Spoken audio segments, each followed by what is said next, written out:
Subscribe करें हमारे YouTube channel साधना gold को और पाएं वीडियो सबसे पहले। और हाँ, बेल आइकन दबाना ना भूलें। जब बच्चा जन्म ले लेता है, अभी नाल नहीं कटी, वो जो समय होता है 5-4 सेकंड ही होते हैं, क्योंकि जन्म लेने के बाद सबसे पहले नाल ही कटती है, समय ज्यादा नहीं होता। वो समय 5-10 सेकंड का या 15 सेकंड का कह लो, इतना ही समय होता है। बस उस समय का किया गया दान का संकल्प वो उस बच्चे को उसी जन्म में प्राप्त होता है, भाग्य परिवर्तन हो जाता है।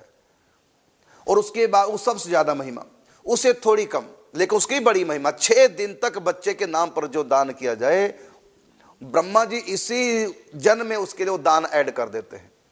छठी के दिन उनके सौभाग्य पे दुर्भाग्य पे जो भी लिखा गया भाग्य, उस पर सिग्नेचर ब्रह्मा के हो जाते हैं। छठी के दिन अब बढ़ेगा घटेगा नहीं, 6 दिन तक माता पिता ने जो दान किया है वो इसी जन्म में बच्चे का प्रारब्ध बदलेगा। और अब उसके बाद 6 दिन का हो गया, अब प्रारब्ध नहीं बदल सकते। इसलिए कहा कि ब्रह्मा ने जो लिख दिया छठी रात के अंक, ब्रह्मा ने जो लिख दिया छठी रात के अंक, राई बढ़े न तिल घटे रह रे जीवन शंक। इसलिए छठ मनाते हैं, उससे पहले दान पुण्य सब ये कर्त किया जाता है। तो ये हो गया काल, समय, टाइम, जो गीता में कहा ना, देश काल पात्र को देख करके दान करना चाहिए, ये काल बताया आपको, समय।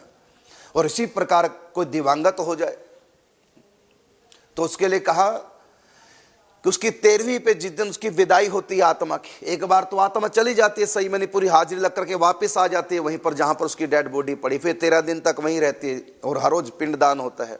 उसके बाद वो जब 13वीं होती है, पवित्रता जितने घर में कहते हैं, वो अपवित्र होता है इसलिए कि वहां प्रेत रहता है उस समय, लेकिन रहता बंधन में, इसलिए किसी को दिखाई नहीं देगा, किसी को कुछ बिगाड़ नहीं सकता।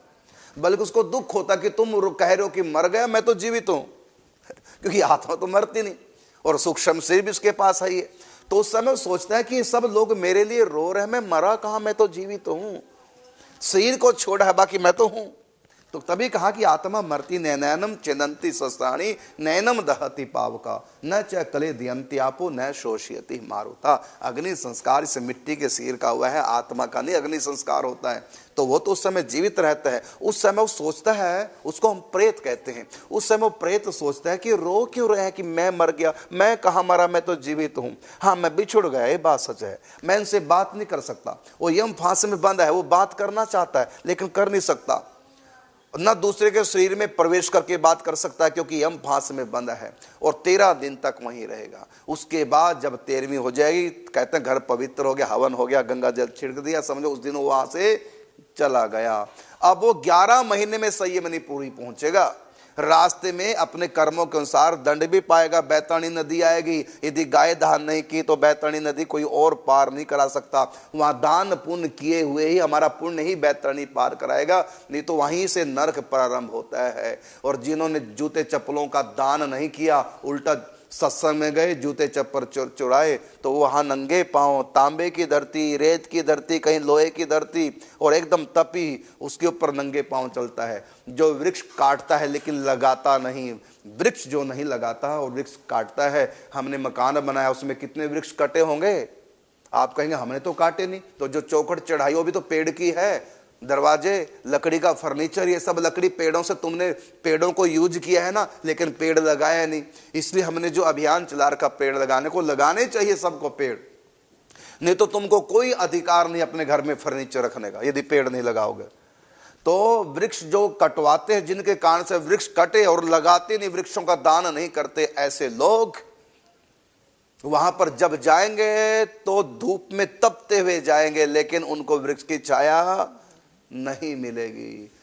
तो इसलिए हम लोग वृक्ष जरूर हमको जीवन में लगाने चाहिए। मैं तो कहता हूं कि अपना जन्मदिन अब की बार मनाएं, एक वृक्ष लगा करके जन्मदिन मनाएं।